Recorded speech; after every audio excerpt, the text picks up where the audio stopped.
So before I begin this video, I want to remind you all that this is going to be focused on a new post-game addition to The World Ends With You Final Remix. In other words, there will be spoilers. This is a video for those who've already beaten the game and want my thoughts on the new content and if it's worth it or not. If you're cool with that, then by all means watch the video, but for a spoiler-free look on the remake and how the game's quality holds up in a general sense, I have a review already up in which you can find linked in the description. Let's get this thing rolling. Okay, let's not waste each other's time. You saw the title of the video. Hot take, The World Ends With You Final Remix A New Day is pretty freaking whack. And you know, that really sucks. Is this how people felt when they loved the original game and didn't like Fremix's controls? Is disappointment supposed to feel this bad? Oh, wait, I played Recoded. I should already be used to this feeling, huh? But dang it, this is actually awful. I feel sick, guys. Why didn't I enjoy this mode? Well, I mean, I know why. I made a whole script that I'm about to read off of on why I didn't, so I guess the better question is, why did it have to be this way? Well, I guess I should tell you all why I didn't like A New Day, so let's get into that. Actually, let's get the positives in first. I don't know if you couldn't tell, but I'm really not used to all this negativity. Ugh. Let's talk about the stuff I liked about this mode first. Above all else, the new tracks added for this bonus scenario freaking slap. Every new track is funky fresh, and on the same level of quality as the base game soundtrack. Also, for the most part, I really like the story. The new character, Coco, was a great addition. The modern lingo for her speech was different, but acceptable because that's just her speech pattern. And I love the twist on her being the game master that screwed up Shibuya. That was kind of a shock, not gonna lie. She was a cool addition to the cast. As for the plot itself, it was very weird to see everything so different and screwed up, but that's kind of the point. You're supposed to be super confused and want to know what happens next, and to the game's credit, it does just that. All that being said, I hated that it ended off with a cliffhanger and a teaser to a sequel. We don't know if a sequel is happening, so if we don't get one, what I consider to be a perfect ending to The World Ends With You would be ruined by leaving the game off on such a massive cliffhanger. This is post-game content, so that would be the last thing this game leaves us on. You cannot do that when you're banking on the game's sales and reception to get a follow-up in the first place. That's so risky. And as it stands right now, the perfect ending we had doesn't matter anymore because Neku's dead again. Coco revived Show It looks like, because why not? And something's up with Joshua and Mr. H. Not to mention that we have so many questions from the new day already. Why did Coco screw up Shibuya? How does she have this much power? What's her goal? Why was Neku getting all those visions and for what? Who the heck is the mysterious girl? Yeah, we still don't know who she is despite her identity and part in the story being such a big selling point for this game. That one clip that played in the very first teaser for this game, that's like the last scene in A New Day. What a freaking tease! You ever try to go to heaven and God's all like, the end? Because same! This new day was fun and interesting, but when none of that pays off and won't until we hopefully get a sequel, how good does that really make the story? It's a tough question, isn't it? An unfortunate one too, but that's just how the cookie crumbles, I guess. It was fun to experience, but the ending wasn't satisfying in the slightest. It was shocking, but I can't be excited to learn what happens next because who knows if we'll ever get the answers we want. Maybe the secret reports shed some light on them? I don't know, but as of right now, I haven't gotten all the secret reports yet because I already did that in the DS version and I don't feel like doing that again for the time being. And I know I can just look them up, but I want to unlock them and find out what they say for myself. If they shed some light on the questions I have, cool. If not, lame. It was nice of them to add more story, but this isn't how I wanted things to go down. I'm left feeling unsatisfied, and again, pretty much ruining a perfect ending only makes me feel worse. Not to mention it hampered my enjoyment on the new scenario from a story perspective. But hey, it's a video game, and The World Ends With You at that. It'll at least be fun to play, right? Right? Well, sure. If you're okay with A New Day boiling down to battle, reuse an annoying attack boss fight, another boss fight reused but made to be more annoying that should be legal, oh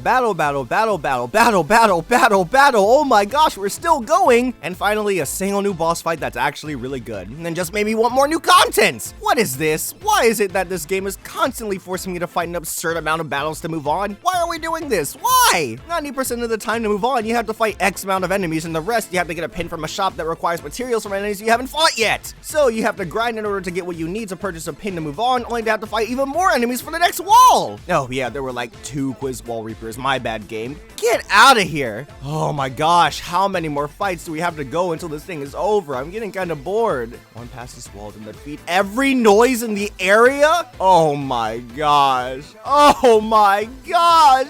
No! You know, I was gonna do the whole new day in one sitting, but when I saw that freaking speech bubble already bored out of my mind and drained from basically being forced to grind in order to progress, I just about had enough and needed to call it a night. Keep in mind that when I first purchased this remake, I had played all the way to week 3, day 1 in a single sitting. It says something when the game's brand new content can't keep my attention for the mere 3 hours it takes to beat it. When I finally fought all the freaking noise in the area, it ended up being a chain battle that took over 10 minutes, and that was when I succeeded, mind you. And even then I wasn't finished, as I had about 3 more battles to fight that I couldn't chain. A grand total of 10 battles.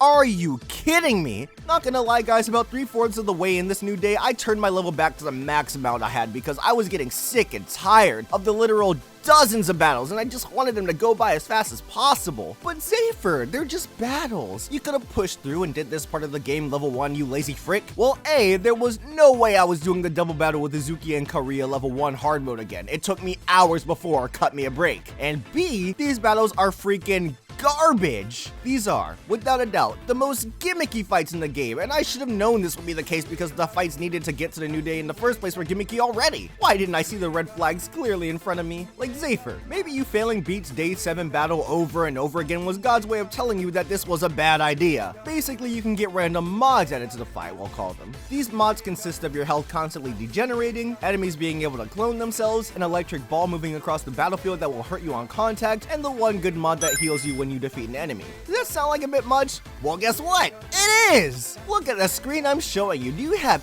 any idea what's going on? It's as if Toho and Dynasty Warriors had a baby, and fellas, the baby's ugly. Like, it was cute at first, but it just gets annoying. Getting health after defeating a foe is nice and all, but if you have a healing pin, that's mainly what you're gonna use anyway. Degenerating health is just annoying and can kill you too, which sucks when you're doing well and forget that your health is always lowering. I should have known to heal when literally nothing is touching me. Oh, my bad, game. The Raven Ball is annoying as heck too, because I swear the purple demon follows you and is out for your blood. Not to mention there's no way to destroy it, so you just gotta constantly be on the move or get knocked out by an unfair hazard. But trust me, not even that compares to enemies being able to split. I hate this mod. I hate it, I hate it, I hate it. Oh my gosh. Enemies can just casually clone themselves with an exact copy at full health. And there's no way to stop it, trust me, I tried. Even if you've got an enemy locked in a combo, they can still clone themselves and you're back at square one. Not to mention those clones can clone themselves, so if you don't kill them quick enough, the battle will never end and you will go insane, trust me. It's bull, plain and simple. It makes it so that there are just way too many enemies to keep track of.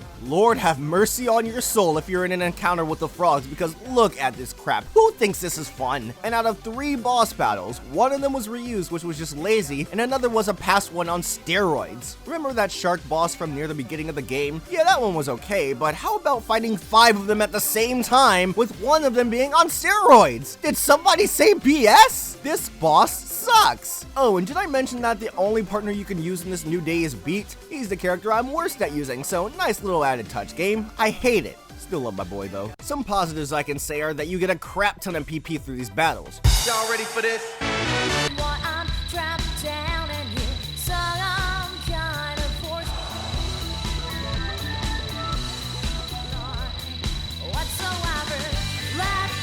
Hell yeah, that was tight. And that wasn't even the largest amount, folks. Good lord.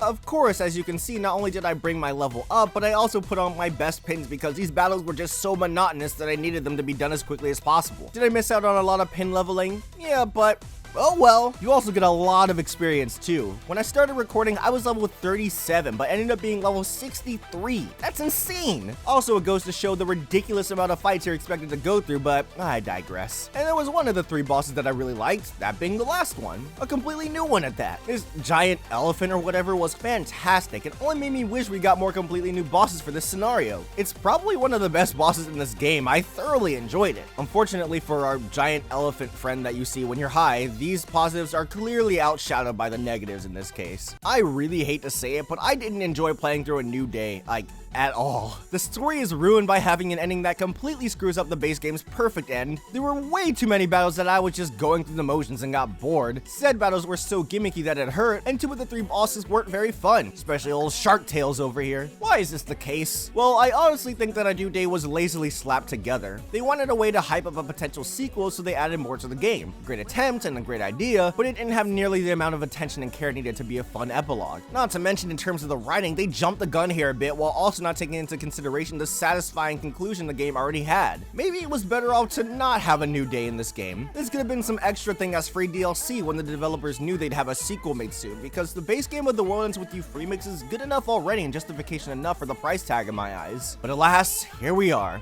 I'm disappointed, and I'm sad. It sucks because this really could have been better too. There are other ways to progress past the wall besides fighting X amount of enemies, buying an item, or doing a quiz. The base game knew this and always kept things interesting in terms of the gameplay on top of an engaging story. And even if there was a lot of fighting, it was never too much of it. I mean, I did beat the game at level 37 after all, playing on level 1 as well, might I add. Yes, I am bragging because that was a painful journey. Let me have this one, thank you. In a way, we could have battles with a few gimmicks, definitely not all of them like this game enjoyed doing, but they really needed to be balanced better. For some suggestions, how about that only the original enemy can clone itself so we don't have to worry about clones of clones? That, or when an enemy clones itself, it won't have full health, but just about the same amount of health as the enemy that cloned itself to begin with. The Raven Ball should be able to be destroyed after it takes a lot of damage because it's just annoying, and HP degeneration shouldn't be able to kill you. That's simply unfair. These are just suggestions I came up with while playing to make the fights more bearable, because as they are now, I wouldn't call these fights fun, like, at all.